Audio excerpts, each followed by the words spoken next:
Good evening, everybody. Good evening. Joker AI, you've already started. You've put up half of what I was going to say in the chat already, but Joker AI is well on it today. Is well on it. And I just wanted to talk a little bit about Enoch and the stuff he said and what it is relating to today.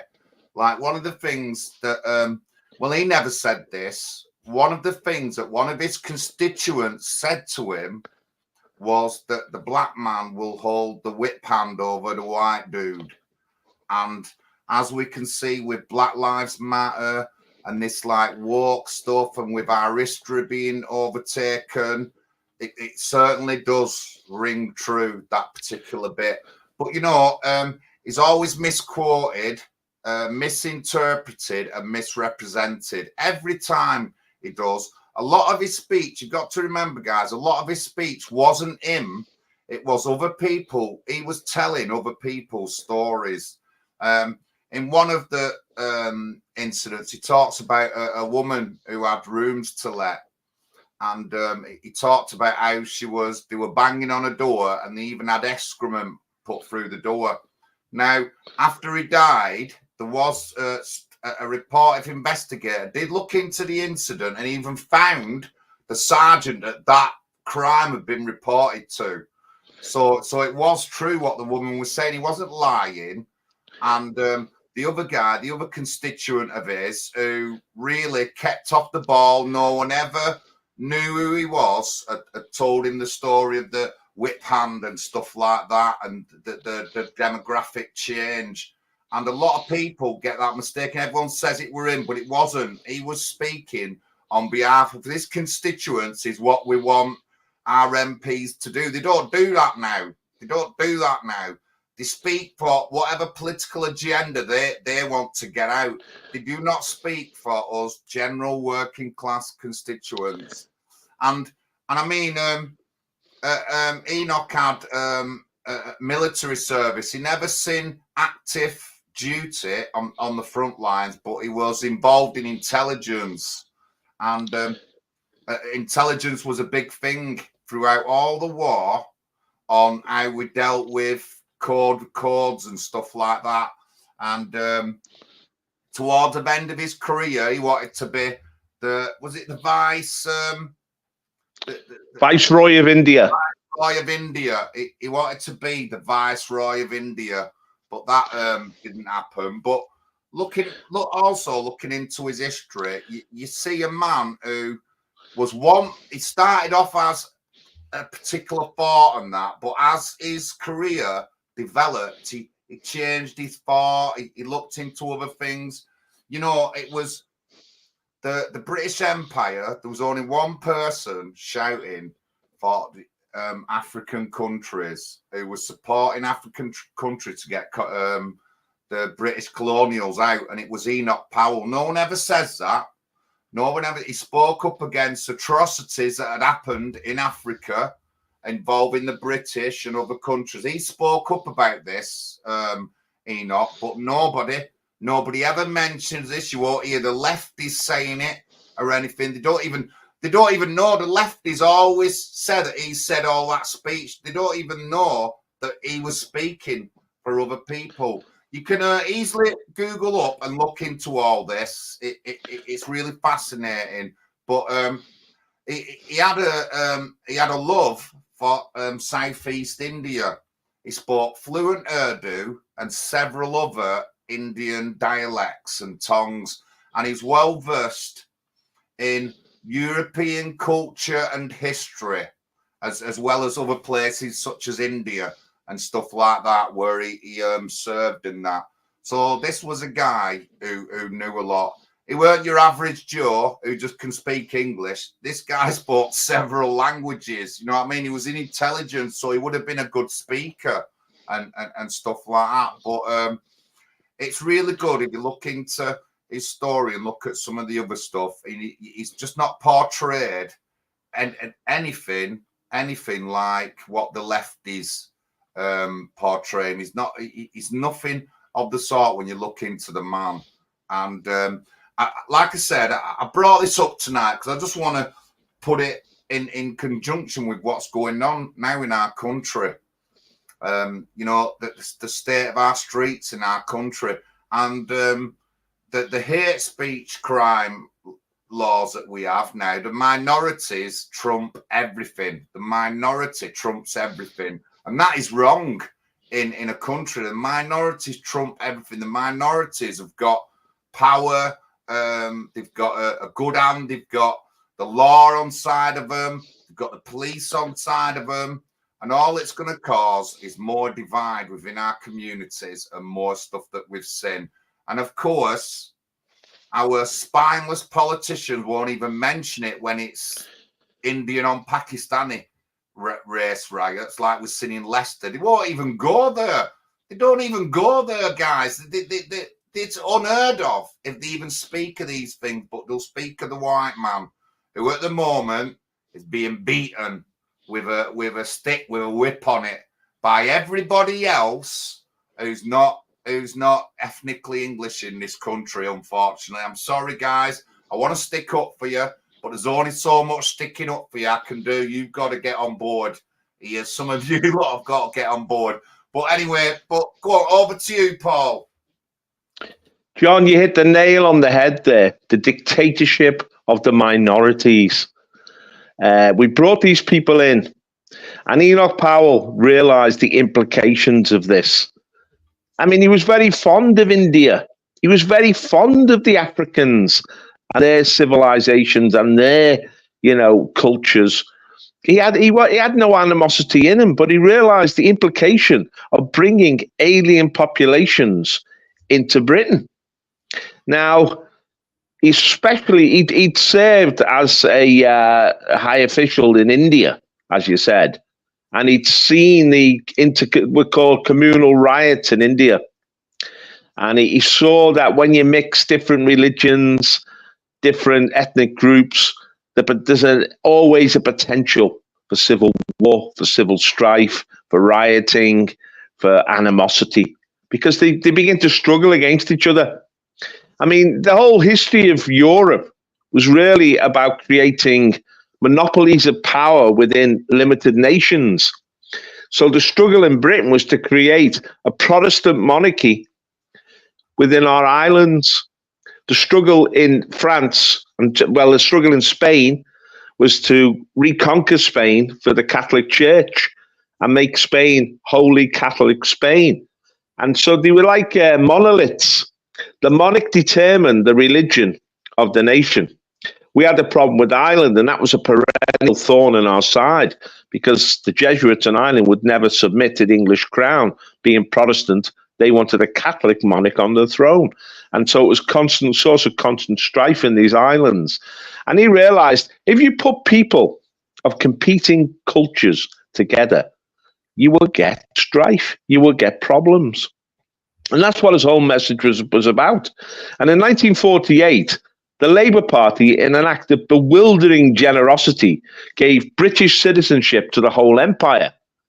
And this is what we're seeing unfold now. Effectively, because there's no borders, because the whole world can turn up here and claim asylum, we've effectively given British citizenship to the whole world.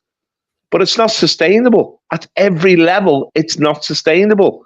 It means that you've got no national security, no border security, no economic security, no cultural security. You've got no security. You're being overwhelmed. Our welfare state is being overwhelmed because it's now open to the world. And we know there's an unfolding catastrophe with this Labour government. They may try to suppress freedom of speech, but they're not going to be able to suppress reality. The reality is, we're now a nation in headlong decline. And Enoch Powell saw this. He realized that if you bring into Britain millions of people from the Islamic world or the Hindu world or Africa or even China, they're not going to fight for Britain. They're not going to seek to elevate Britain. They're going to attempt to bring us down and to dominate us. And this is what is happening. There's now a struggle for survival. Enoch Powell said, you must be mad, literally mad, to allow 50,000 aliens into your country every year. It's like watching a nation busily engaged in heaping up its own funeral pyre.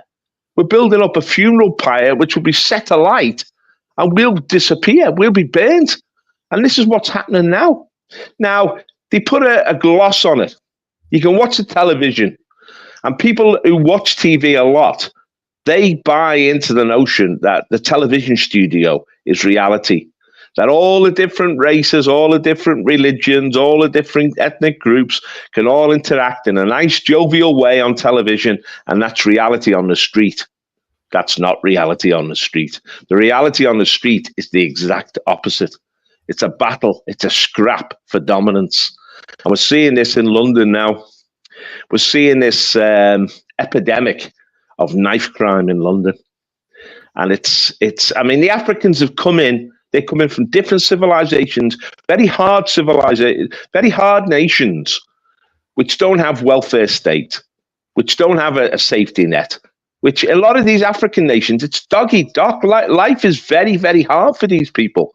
And they've come to Britain and they've brought that mentality with them and they've taken it onto the street. And so we've seen this like stabbings galore in London. And this is, in a sense, what the reaction was in Southport, because we feel like we're being stalked as a people. Every day, the stabbings. Now, when you start to stab your children, whether it's Ellie Jones in Bolton or these 3 little girls in Southport, when they start to stab your little angels, that's when you get angry. I mean, Keir Starmer's talking about clamping down on these protesters, but he's showing no empathy with the British people. This was a psychodrama. This was a terrible event for the British people, to watch our own children being butchered by an African. Because we know that in Manchester, in Birmingham and London on the streets, there's a lot of knife crime related to Africans. We can't deny that.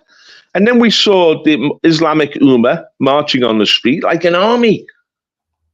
Now, they might have been marching in defense of their mosque or their women or whatever, but they were organized like a military force, and we felt their presence on the street, and it was threatening. It's threatening to the indigenous population.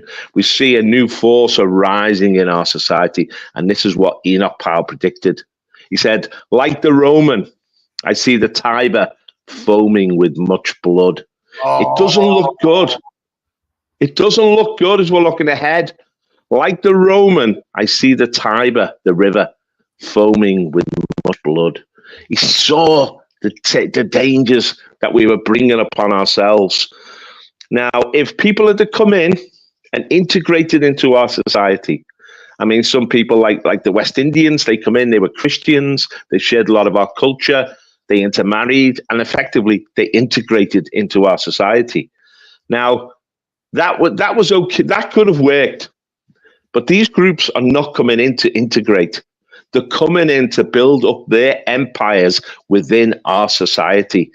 And the politicians, instead of limiting their power and making it secure for the British people, are bowing down to them. They're kowtowing to these new groups which are imposing themselves upon us.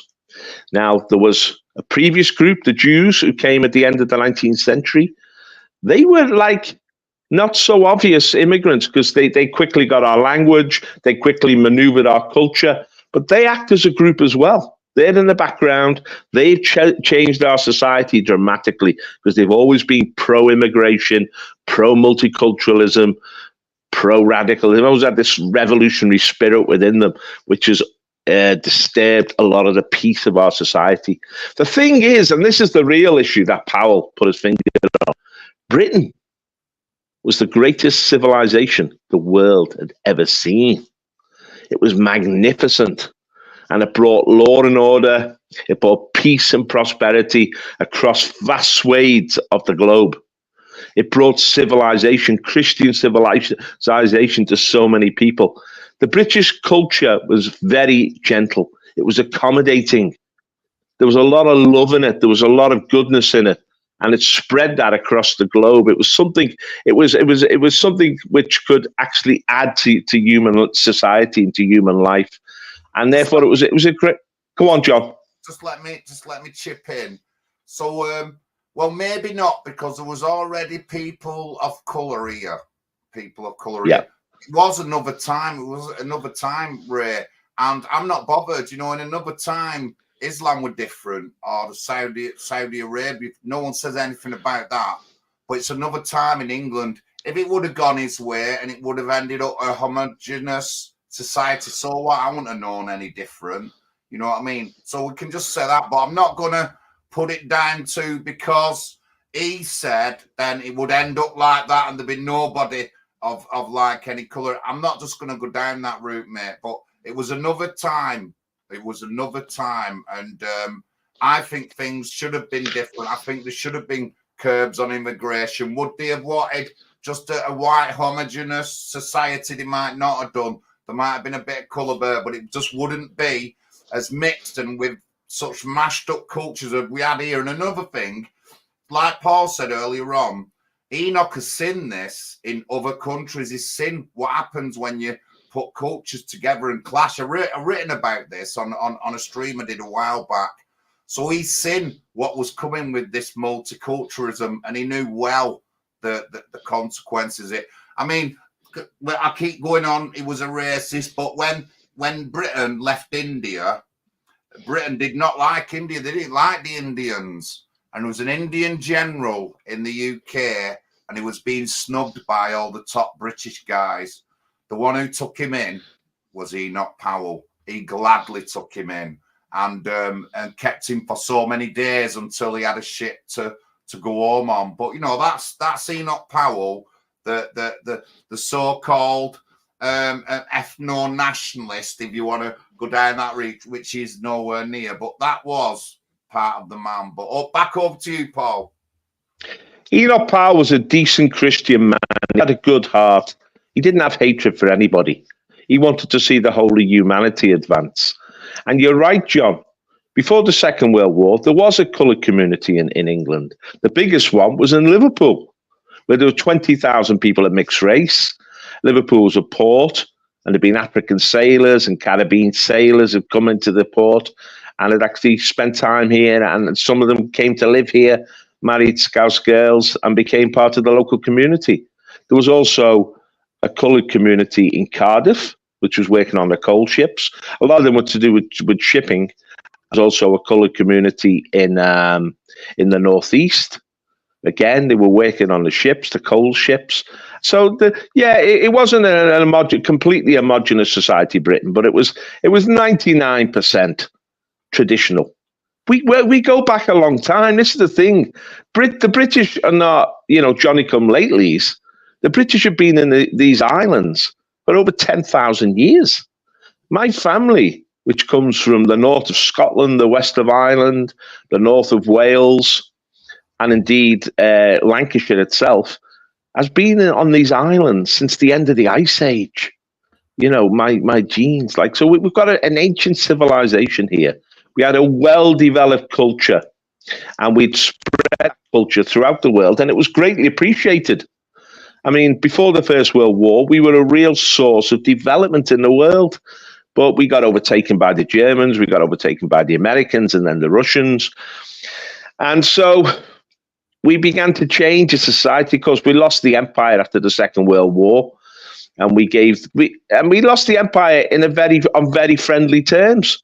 And if you look at France, they fought in Vietnam, they fought in Algeria, they fought in Africa, vicious wars to maintain their colonies. But the British left like the likes of Ghana, shook hands with Nkrumah and gave him £400 million and said, good luck to you, And we tried to help these countries develop. We gave them independence. There was no wars.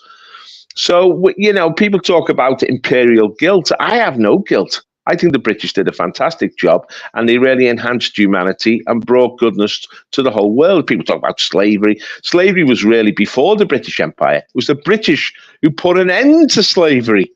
It was the British who stopped the slave trade. British sailors would board slave boats and say, no, it's over. Slavery's over. We finished it in 1806. It doesn't belong to this age. And over 8,000 British sailors were killed in stopping the slave trade in the Atlantic. So, we're not perfect and we've got our flaws, But if you look at the balance sheet, the pros and cons, we were a great source of goodness for the world. Now, coming back to Enoch Powell, he saw the dangers that from a whole largely homogenous Christian society, if we bring in alien cultures, it's going to create fracture. And that's what you get in our cities now. You know, I live in Liverpool, and we've got a mosque here, and the Muslim community's developed around the mosque, just as the Hindu community will develop around its temple. And they form like colonies. Now, if these were static colonies, it would be okay. But what colonization is an ongoing process, and they're growing all the time. The problem is, in the last 10 years, they've grown exponentially, and they're starting to dominate. They're starting to take over councils. If you go to the likes of Oldham or Bolton or Rochdale, or places throughout Birmingham or in West Yorkshire, Dewsbury, we know now there used to be isolated areas of immigrant colonization, but like the spreading all over our island, and it's taken over our capital city, of course, London. And we feel like we're being pushed out. Everything Powell said is actually being realized. We're losing our nation. The funeral pyre has been lit, and we're disappearing. Now, will it disappear in violence? This is the issue. Will the British at some stage say enough is enough? I'm looking at what the triggers would be that would bring that about. The main trigger is a sense of injustice, that somehow we are now treated as the underlings, the second-class people, that when white kids get killed, it doesn't really matter. We can't protest about it. If it was Muslim kids or African kids, there would have been riots on a totally different scale. But there seems to be a bias against us. We talk about two-tier policing. We're seeing how the police tiptoe around ethnic groups. But when it comes to white people, British people, they're vicious. The batons are drawn and they go on the attack, and they crack skulls. And we're saying, hang on, there's something wrong here. There's some form of conditioning has taken place, that the police now see the British people as their enemy, and the immigrants as they're there to protect them. We've got this cult, as you say earlier, of minorities, and the minorities are being exalted all the time until, in many areas, they're becoming the majorities. And like the British become minorities in their own country, and we're not allowed to cry, for help. We're not given any privileged status because we're a minority. We're simply snuffed out and pushed out. And what Powell said, the funeral pyre is being lit. I mean, are we being pushed to extinction? Will we fight back? I mean, we've got a welfare state, and the welfare state has made a multicultural society possible because it's sort of softened, give people bread, and it's softened their anger. But if the welfare state starts to crack, and we're seeing this now, because the Labour Party is in the process of destroying our economy. If there's no money for the welfare state, and it gets really hard for people will get angry. I mean, it's hard to agitate a man on a full stomach, but when people get hungry, when they can't get houses, housing is already a huge problem. They can't get houses, if they can't get access to healthcare, if their schools are being totally transformed out of all recognition, people will start to get angry, and then you will see a real pushback. That's what I think will trigger it. It'll be a link between economic insecurity, cultural insecurity, and national insecurity. And of course, we're fighting this war against Russia. We're pretending we're not, but the British are heavily involved in this war. If we lose this war, a loss of international prestige, this is a further loss of national security. You can blackpill people and say, look, it's going to get dark in the years ahead. But I think under this Labour government, under Keir Starmer, it's going to go from bad to worse. What do you think, John? Yeah, definitely going to go from bad to worse. This is NHP UK Party Talk. Me and Paul just doing a spin on our Enoch Powell yet, and I haven't found. We've talked about a lot of things. I haven't found anything racist. I hate to say that word. I'll say that I haven't found anything yet We've talked about what it was like with other people, 7 languages, into intelligence. He was as much against like Nazis and stuff like that as everyone else was in the UK. But at a time, in his time, nobody liked, no English people wanted foreigners here. I'll tell you that right now. There's no consensus saying that like the lefties were out in force then. Nobody wanted them. The only person who still had some thought and spoke up for minority communities was Enoch Powell. He was speaking up for them in Africa in some of the detention camps that was badly run. He was sticking up for the Indians after the British left it in a bit of a turmoil when they left. Maybe if he'd have got the viceroy, maybe things might have been a bit different. But he's seen all this and he's lived through it all. And how dare anyone call him an enemy or anything like that? So I just want to give a big shout out. So over the next few weeks, I've got a couple of like side things up. So I'm going to have my mate Zena Inman. She was up a minute ago on the screen. And she was assaulted by Greater Manchester Police. And I've just got issues with the police. I have to. And at this time, while they're clamping down on us, we need to clamp down on them. We need to speak out against them. So the MERS question time's coming up and the police are going to get a mouthful and it'll be live streamed. I won't be arrested for anything because I won't be beating anyone up or threatening anybody. But the police are going to get a mouthful and that's the way I'm going to go. So I've been supporting Zena throughout trying to get accountability and justice of Greater Manchester Police. And besides Zena, there is another 2. There's 3 women altogether who've got major investigations to do with Greater Manchester Police and abuse of powers and everything right now. 3 of them.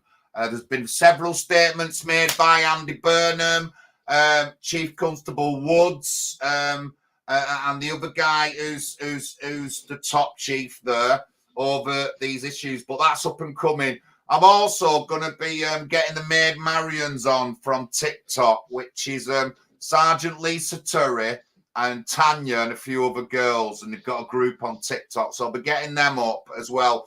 I just want to say a big thank you to Angie and all the lionesses in Liverpool. I'll tell you, you know, I have a love for Merseyside that goes deeper than blood. Right, with my love for Merseyside, it's deeper than blood. It is, guys. I've said this many times. Even when James Goddard were being chased up the tree, I still gave my support out for Liverpool. And they've been through an hard time.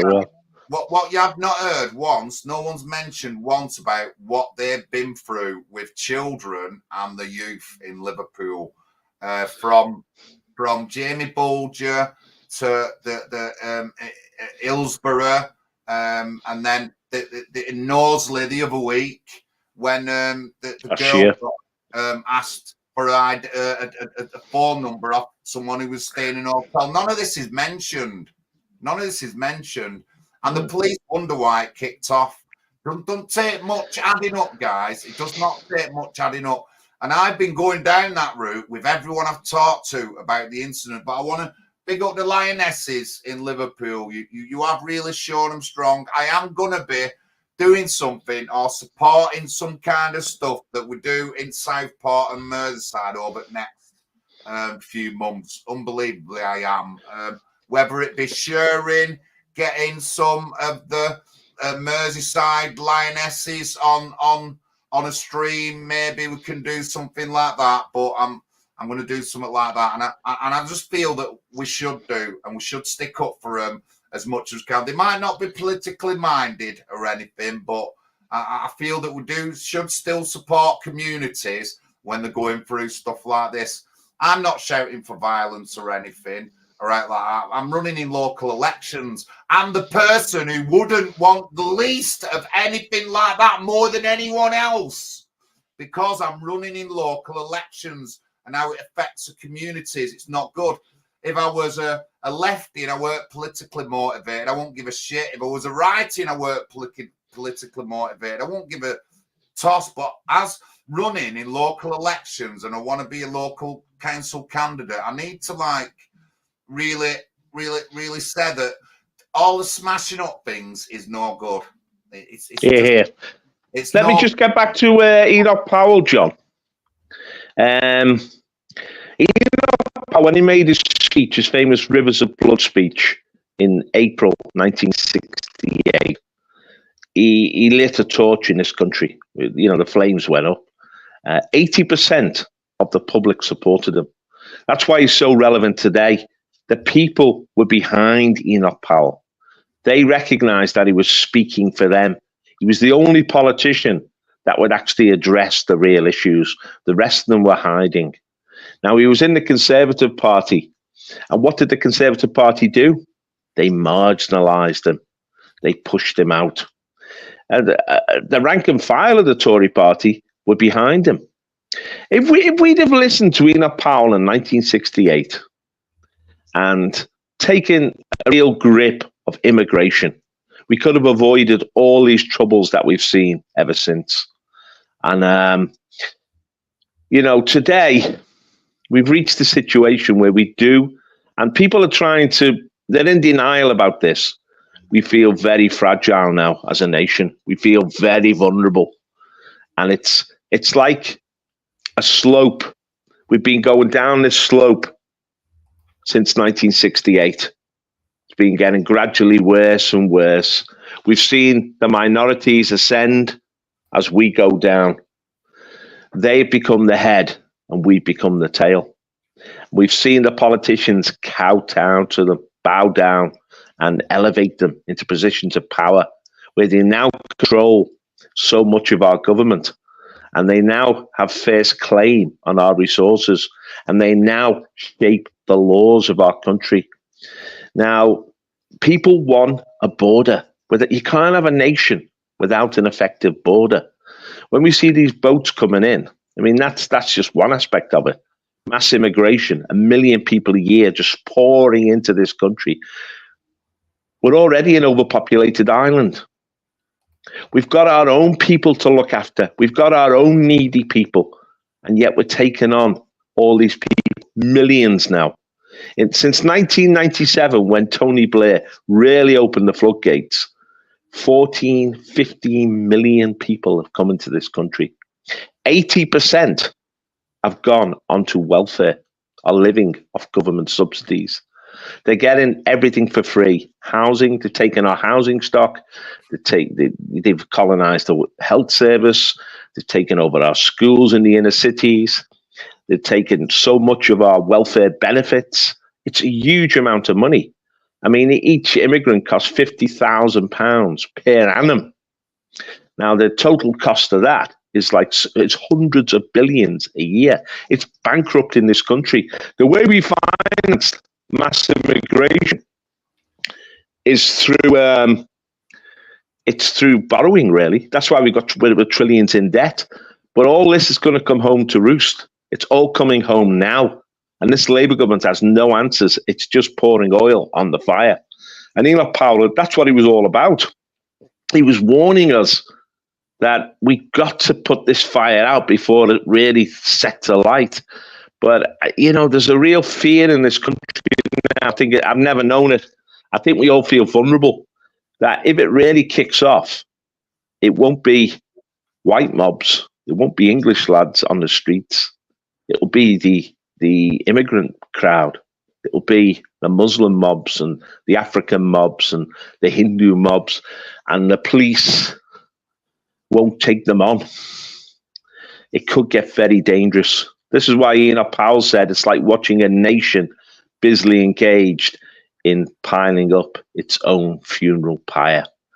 And it was a prophetic speech. Enoch Powell's very much a prophet, and he wasn't saying this out of any death wish. He was saying this to wake people up. We had an opportunity. That was 50 years ago, 60 years ago. We had an opportunity to stop this, but it just got worse and worse. And we can't bury our heads in the sand anymore. We're not ostriches, you know. We've got to face up to the reality. And it really, in the last election, people wanted a change. They wanted the boat stopped. 80% of the people said, we want the boat stopped. But the Labour Party are actually bringing them in faster than ever. So what's going to happen, John, over the next 2 or 3 years? How do you see it unfolding? Oh, scary days, Paul. Like I said, these hate speech laws, and Labour now are just getting through to extend or revamp the hate speech laws that we already have. They have said it's for one certain thing, but it isn't. It encompasses a lot, and it's forcing now. Every company will definitely have a diversity officer or something like that, or a diversity person in every company. It's going to be pushed on companies. They've got to be more diverse and stuff. It's dangerous days, and you know the troubles on the streets not going to end, and it's not going to end with the white community either. It'll be other people kicking off besides us, and you know, and stuff like that. But it's scary stuff. So today there've been the inquest into the Nottingham attack where 3 people were killed. I just want to give a big shout out to Phil Coates, who was a brother of Ian Coates, who died in there. And they're saying all the same things again, Paul. Oh, well, you know, there was things happening and we didn't check it. You know, we didn't follow through with this. We should have known. We've made mistakes. And I'm sick of hearing that, Paul. I'm sick of hearing, you know, we need to do procedure better. We need to learn mistakes. And never is any accountability. I just wanted to bring that up, that Nottingham thing. Very important, John. Very important, because this mental health card, it's like a get out of jail card. You don't have to explain what the motives of the guy was. I mean, again, he was another African, and he was targeting English people. Now, is this a sign of mental health? It seems to be the norm. I mean, this Romanian guy, another immigrant, targeting people in London. He stabbed an 11-year-old girl multiple times yesterday. Ellie Jones, when she had a throat slit, beautiful 7-year-old girl in Bolton, the Albanian woman just said mental health problems. Now we've got this Rwandan guy who killed the 3 kids in Southport, and straight away they said mental health issues. It's not. The people, the non-British people targeting British people. You've actually got a perspective and an agenda, and you know this, but it's happening on a mass scale. I mean, I was listening to a video today about a white guy driving through London. Someone crashed into his car. He got out of the car, had a bit of an argument. An African guy comes along. He thought he was punching him, but he was stabbing him repeatedly. And these stabbings in London are epidemic. I've got friends who've had their faces slashed, who've had one of them nearly had his hand cut off, but, you know, by thieves or just by bullies. It's very, very dangerous. This is not the Britain that Enoch Powell grew up in. Enoch Powell grew up in a Britain which had social peace, which was a beautiful Britain, you know. We lost it. We've lost it. It's gone. I mean, you can still get it. If you go to the villages and the countryside, you can see it. But our cities are not like that anymore. Our cities are like a hodgepodge and nobody knows who's who anymore. We've lost our social peace. Now, what has allowed us to survive so far is our wealth. We've brought passivity. As I said earlier, the welfare state has covered all this anxiety and all this tension. The money is being lavished out through the welfare state, but it's coming to an end. We don't have the money anymore. We're trillions of pounds in debt. We've lost so many of our industries, and Labour are coming in and they're going to waste huge amounts of public money on their stupid schemes like net zero, and they're going to bankrupt this economy. It's going to get really bad, and I'm sure that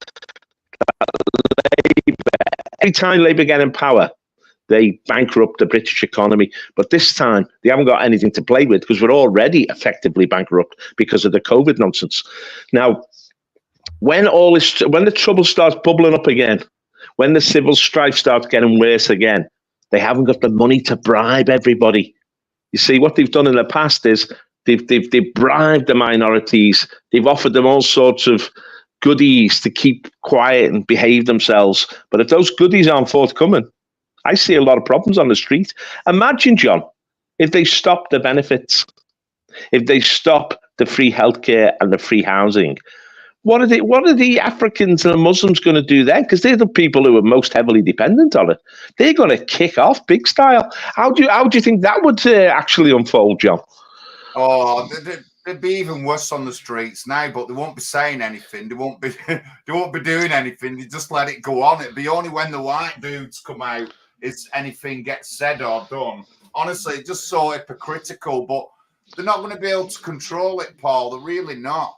And eventually, people will come together from different communities. And as soon as that happens, the government is going to fall down like a tower of little flimsy cards built higher than the Eiffel Tower. That's how fast it will come down, honestly, Paul. It will.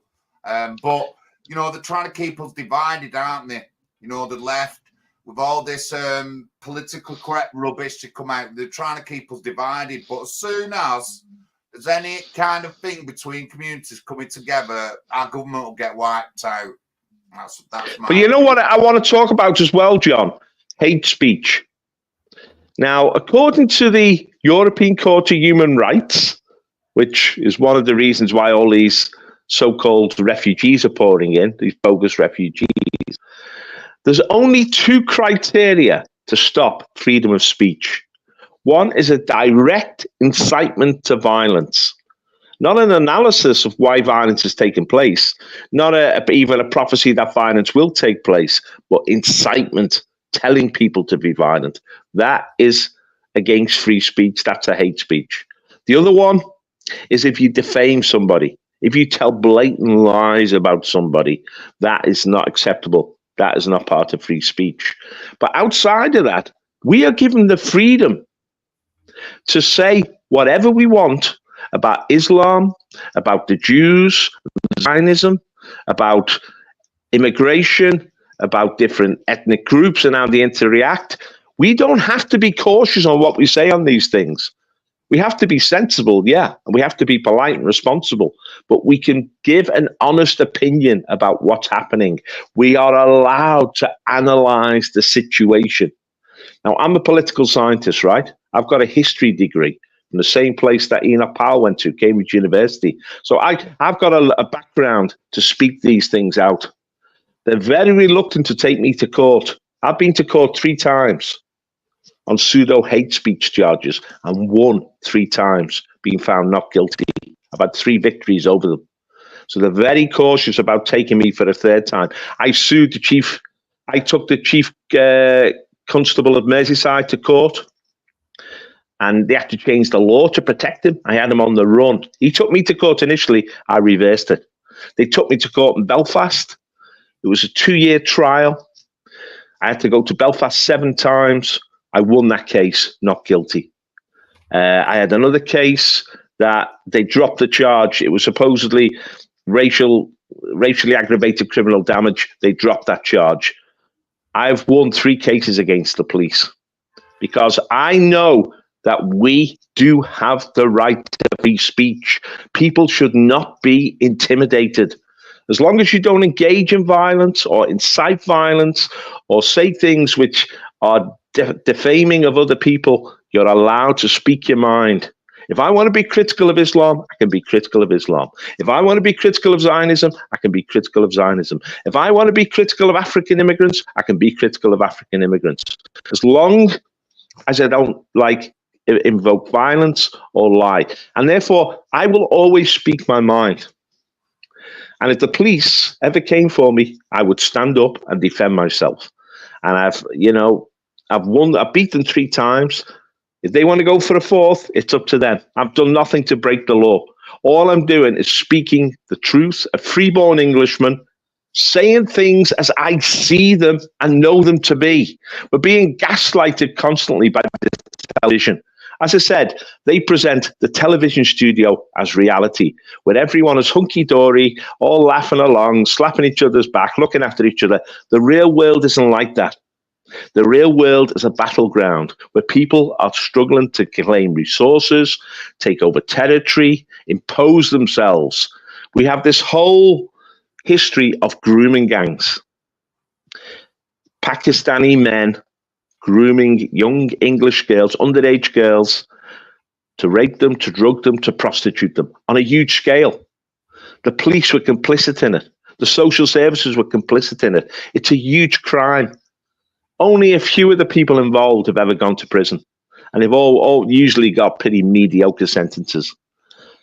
Millions of Asian men were using these young underage girls as prostitutes. They were all committing crimes. The police turned a blind eye. They were committing a crime when they did that. The politicians, Gordon Brown said, these girls know what they're getting involved with, leave them to it. You know, didn't Nashar say, you know, we've got to ignore this for the sake of multiculturalism, you know? These are all criminal statements. This is about a heinous crime against underage children being sexually abused. In this country, in the past, that was regarded as extremely serious. I mean, it would warrant life imprisonment for some people. But you know, it took place in the society because people were intimidated not to talk about it by this false accusation, the R word. We all know what it is. I don't like to use it. But this is the danger. When you silence the majority and make the majority kowtow to the minority, you over-empower the minorities. And suddenly they think they're above the law and they can do anything they want. And then we see an explosion in crime on our streets and in our society. And that's because people are too scared to speak the truth, to exercise their right of free speech, whether it be on Twitter or on YouTube or on any format they can have. I mean, so much of the mainstream media is controlled. Therefore, it's a waste of time. It's boring. Everyone knows they're being lied to. If anyone believes the nonsense on the BBC, God help them. But we still have formats where we can speak the truth, and this is one of them. You're a truth speaker, John. And that's what's so refreshing. When you're with other truth speakers, you can actually say what's happening. We don't want to see Britain ripped to pieces. We want to see peace. But peace has to be based on order. We have to have strong borders. We have to stop this invasion of our country by military-age men from the third world who are coming in and engaging in criminal activities on a massive scale. It's a threat. It's a threat to every city we inhabit. We're seeing it, and they're being put up in 3, 4, 5-star hotels. It's absolutely obscene, and the politicians won't listen to us or take action. Don't forget, it was Theresa May who signed the Marrakesh Agreement. There was the Barcelona Declaration saying that anyone could basically come into Europe. They got rid of the borders. This is all came from the United Nations 1951 Refugee Convention, which allowed open borders, which gave refugees greater rights than the citizens of a country. Everything has been warped and perverted, and we have the finger pointing at us for speaking out about what should be real, what should be rational, what should be the correct way to do things, the obviously correct way to do things. Mrs. Thatcher, whatever you think of her, she said, look, if we can't return illegal immigrants to their home countries, the world will descend into chaos. And this is what I see ahead, John, chaos unfolding, and it will unfold on our streets. Oh, you know, I can't argue. I can't argue there. And she was right. I remember saying that. I've seen that video a few times, actually. She said a lot of stuff. But thank you, everyone in the chat. Obviously, I put the link to the website in the chat already, our donation links up. If you want to throw a few quid in. We're still quite busy with... in the London area, we're busy in the Wirral, we're busy in Oldham, Cornwall in 2026. So we are really busy, and we're looking at getting leaflets. Cornwall, Peter started in Cornwall, and he's got a load of leaflets that are going out. So yeah, if you want to donate, please, a few quid will do nicely. And all our money, it doesn't go to like paying for any social media sites. It doesn't go to paying anyone's train fare. It just goes all the way on for flyers that we need for our for our campaign. Campaigns. That's what the money goes on. There is a little bit of other money that we pay, but that's paid. I mean, my StreamYard, I pay it myself, and I have done for the past 3-4 years, so I'm not bothered about that. But all our money, 99.999% of it goes on to leaflets. That's what it goes on to. If you want to get involved, please join our website. We are looking at people who can maybe take on social media, help on social media and stuff like that, and other things. We want articles of people. We want stories. We will check through. If you send us a story in, we'll have someone to check it and all that kind of stuff. But we can put them on website. Anything you want to do, anything veteran stories, we want to set up a little veteran corner on website eventually. So please, thank you everyone in the chat. Dave 101, everyone, Mark Williams, Serena, everybody who's in the chat. Thank you very much for coming on. And I hope you've learned a little bit now. I hope I have not misread or misinterpreted or misrepresented Enoch Powell, who is always misrepresented by everybody else, including people on the right. Everybody else I know on the left, they all misrepresent him. And I would love to have a debate with Owen Jones about him. I would love to have that debate with him and absolutely wipe the floor with him. But thank you very much, guys. Thank you very much. Hang on, John. Hang on. Can I just say, like, the National Housing Party, we're growing now. Our membership has like doubled and doubled again. We've got campaigns going right across the country. Our party is based on 2 foundations: a total end to refugees. With no more refugees in this country, we've taken more than enough. I mean, reforms say they'll process refugees, they'll still let some in. No, we've got to stop taking refugees. We've got to withdraw from all these refugee conventions. We've got to assert our national sovereignty again. That's one foundation for the National Housing Party. The other is a total end to immigration in this country. Mass immigration, or immigration as a norm. We've taken too many immigrants. We've got to end this influx into our country. We're being saturated, and it's breaking our country, and it's got to end completely. That's what separates us from reform. Reform talks about an Australian point system. We've got to be hardline about this. We've got to put our borders back up. Now, on top of that, we're a patriotic party and we're a Christian party. We believe in our Christian culture and our Christian values. We believe in children. We believe in the family. We believe in the nation. And we believe in faith. They're the 4 pillars on which we develop our policies. We've got a United Kingdom Day. We're patriots. We believe in the United Kingdom. We'd love the Republic of Ireland to get back with us, because they're under the same threat that we are. It's the British Isles. We're being absolutely invaded from the third world. And we all have a same heritage. I mean, I've got family that came from Galway, from County Kerry, from County Down, from Aberdeenshire, from Northwest. We're all part of these British Isles. We've all got an ancient heritage, an ancient stake here. And we've got to stop the invasion and takeover of our country. And the National Housing Party also campaigns vigorously to keep British people on housing lists. You're probably not even aware of this, but we're actually being kicked off council house waiting lists. Yeah, and only sort of... Go on, John. Yeah, they're bringing in now. There was already a thing in for British citizens get housing. Now, like it's immigrants first, and there's a 10-year gap that the Labour Party are throwing out now. So it'll just mean immigrants first, and that's everybody in this country, whether you're Pakistani, Bangladeshi, anyone who's here already long term. You are now last on the list. Doesn't matter, not just the white person. Everyone else is here who's over here 10 years. You're last on the list. So that's just coming in now. But it's shocking. And he's took the winter fuel payments and he said that he wouldn't.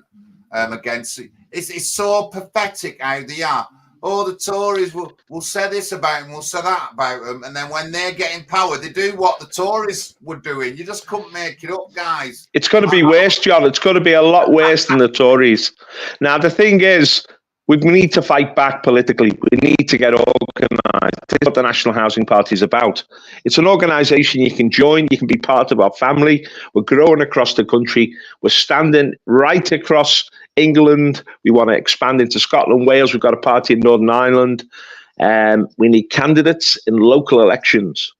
We want to make an impact in local elections first, build up our strength, and then make the step to the national level.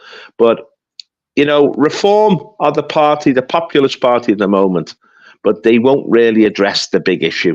We have to leave the United Nations Refugee Convention of 1951.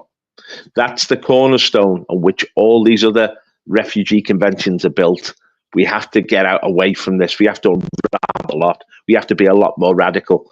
Now, the National Housing Party is the only party that speaks the truth on this issue. We have to be more radical, and we have to defend our people. There's an anti-white agenda. You see, Enoch Powell was not attacking non-whites, but he was defending the British people. There is an anti-white agenda which is pouring out of the Labour Party, and it's going to be painful in the years ahead. We can't just accept this. We're going to have to push back if we want to survive, and this is what the National Housing Party is about. Small acorn, we've germinated, we're starting to grow. Come on board, let's make it a mighty oak. John? Yes, thank you, Paul. Thank you. So I hope that's been an interesting stream for everything. You've heard a lot about Enoch Powell, and you've heard about what it's like, what he said then, what it's like now, and stuff like that. These hate crime laws are scary, guys. They really are, really scary. And I mean, it's just people just won't say anything now, and you know, they're just too frightened to. But you know, I'm going to roll the line with it, guys. I go to public meetings and I've talked about political correctness, violence against women, LGBT rubbish. I've talked about our kids stabbing each other in streets and stuff like that. And I'm just going to continue to do it at these meetings. What they're going to do, arrest me at the mayor's question time for speaking the truth? Yeah, right. But, you know, let's stand up. If you want to get involved in any public meetings in your area, I do urge you to get involved in them. As soon as you do say something at a public meeting, you'll feel really empowered and elated, and you'll want to do it again. I promise you, you want to do it again. Dorothy, who I've been supporting, Dorothy would never, 2 years ago, she would have never have thought of public speaking, and now she speaks publicly when we do public stuff. And you know what I mean? And she would never, if she were here, she'd tell you she would never have thought that she would do that. But she got into it and I supported her, and she's a great public speaker now. So if you want to get involved with the party. Give us an email. Please donate if you can. And if Trump wins, I do expect that bank balance to go up a little bit. I'm saying to AI Joke. But thank you, everyone in the chat. Thank you, Joke, for all that information. I will be doing some other streams on Enoch, actually. And I might have a couple that I'm about halfway through doing. Because I like looking at the historical issues and like some of the things they do.